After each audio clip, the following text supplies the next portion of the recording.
Happy Victober, everyone! I hope your October is off to as wonderful a reading start as mine is. I am so excited about Victorian literature, and Victober is my favorite readathon basically ever. So before you are all of the Victorian literature that is usually housed on my shelves, I have decided to do a different sort of video today, as per most of your requests, to see the Victorian literature on my shelf, both read and unread, some of the honorable TBR mentions, and just a whole bunch of Victorian books for you to peruse. So without further ado, I will give you just a little taste of the selections on my shelves. I think I'm gonna go by author order, and then I have a little nonfiction section, and I have a bit of a random array of authors that I don't have tons of books by, but I think you'll get the gist of my Victorian literature collection. So I would like to start with perhaps the first Victorian author that I discovered, and that was Charlotte Bronte, and the Brontes in general. Jane Eyre is one of my favorites that I've read many times. This is an old, beat-up copy that is very special to me. I've also read Shirley by Charlotte Bronte and Villette by Charlotte Bronte, though both of those are due for rereads soon. There's Wuthering Heights by Emily Bronte, which I've read about 3 times at this point. Love that book. And then there are Anne Bronte's books, The Tenant of Wildfell Hall and Agnes Grey, that I've read as well. The only Bronte book that I have not read and do not own is The Professor by Charlotte Bronte. But people have told me that The Professor is a less polished version of Villette, so I don't know if I should read it or not. Let me know if you've read it, what you thought of it. I also have the best poems of the Bronte Sisters, which I have perused, and the Juvenilia of Jane Austen and Charlotte Bronte.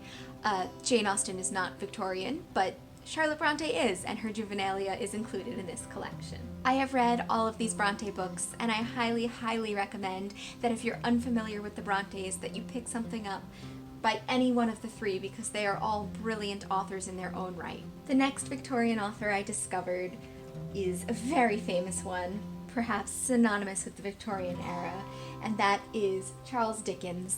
I read Great Expectations in a class for the first time, and absolutely loved Dickens and his style of writing. Then I read The Christmas Carol for the first time. I didn't read this annotated edition, of course, but I actually ended up performing the play with my class as an end of the semester treat. Since then, I've been reading Our Mutual Friend, which I have not quite finished but plan to this Victober. And I also started Bleak House, but I never finished it. I read about 155 pages before stopping and never picking it up again, but I do plan to at some point. I actually have a rather large collection of Dickens books that are all unread, including A Tale of Two Cities, Barnaby Rudge, The Old Curiosity Shop, Pickwick Papers, Little Dorrit, Hard Times,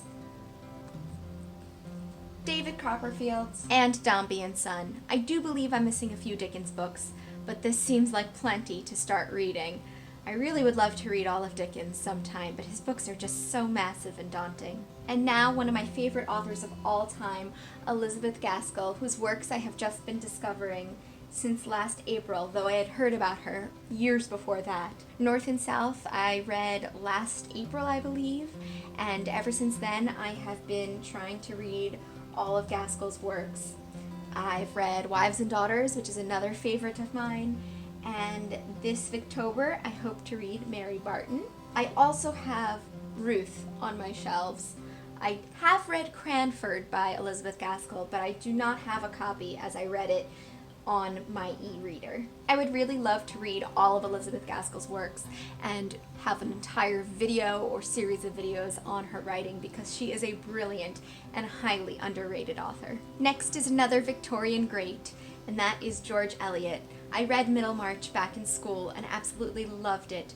It's this epic, expansive novel all about little town life in the Victorian period. But while I loved that one, I didn't love The Mill on the Floss as much, and so I questioned my love for George Eliot, but I still have Daniel Deronda on my shelves to read, and Silas Marner as well. Another fairly recent discovery for me has been Thomas Hardy, who is an amazing Victorian author. The first book I read by him I actually read on audiobook, and that was Jude the Obscure.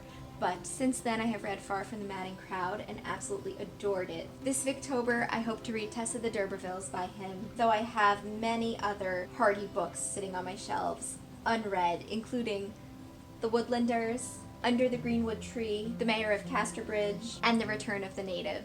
Another Victorian author I've discovered in the past few years has been Anthony Trollope, whose works I absolutely adore. I find his writing to have a very unique tone to it, very engaging and easy to read. I'm slowly making my way through the Barsetshire Chronicles series and have read the first 3. This is the third, pictured before you, Dr. Thorne. I've also read his standalone novel, The Way We Live Now, this past year, and quite enjoyed it, though I would like to continue with the Barsetshire Chronicles and actually finish the series, and there's really no reason not to. I have Framley Parsonage, the 4th book in the series, The Small House at Allington, the 5th book in the series, and The Last Chronicle of Barset, the 6th and final book in the series. As I said, there's really no excuse, and I can't wait to finish the Barsetshire Chronicles series by Anthony Trollope in the near future. And then I have The Importance of Being Earnest and 4 other plays by Oscar Wilde. The first Oscar Wilde I read was A Picture of Dorian Gray, which I absolutely loved. I thought it was so gothic and interesting, but I don't seem to have a copy on my shelves. There is perhaps a copy at my parents' house, but it's not here today. I plan on reading one of Oscar Wilde's plays this Victober, Lady Windermere's Fan, from this collection. I also have some Victorian nonfiction to talk about. This is John Ruskin's selected writings. John Ruskin was an eminent Victorian critic, and I've read some of his criticism of various books throughout the years in school, but he also has critiqued art in all of its other forms, and generally society in the Victorian period.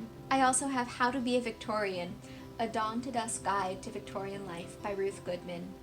This is supposed to take you back to the Victorian era and immerse you in the culture. I can't wait to read this one and learn more about Victorian society. I also have a biography of the Brontes, one of many, many biographies on the Brontes.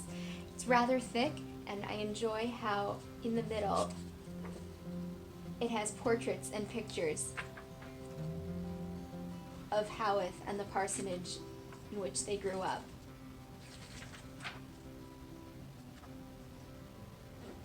And the last book in my nonfiction section is The Art of Victorian Prose, which talks all about literature in the Victorian period.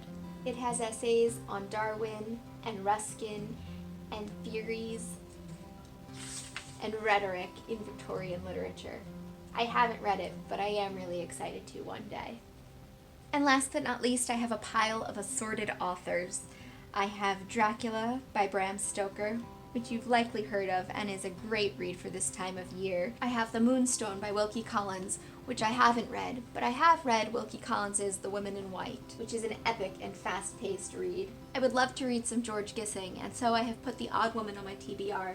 But I also have New Grub Street by George Gissing. I have The Egoist by George Meredith, and Margaret Oliphant's Miss Marjorie Banks, which was actually the buddy read for last year's Victober, though I never got around to reading it. And last but not least, I have Geraldine Jewsbury's The Half-Sisters, which comes highly recommended to me by many people, though it is out of print, so I was lucky enough to find this copy online.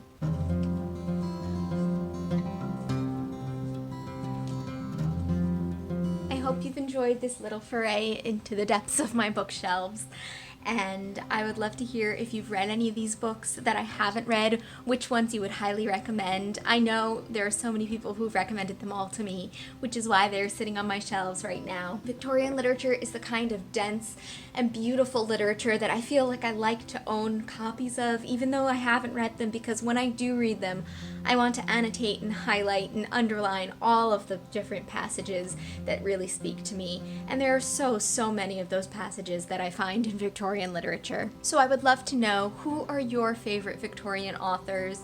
Are there any favorite Victorian authors of yours that haven't been listed in this selection of books? What are you reading this Victober? What have you started reading already? I hope you have a fantastic reading month. Happy Victober, everyone.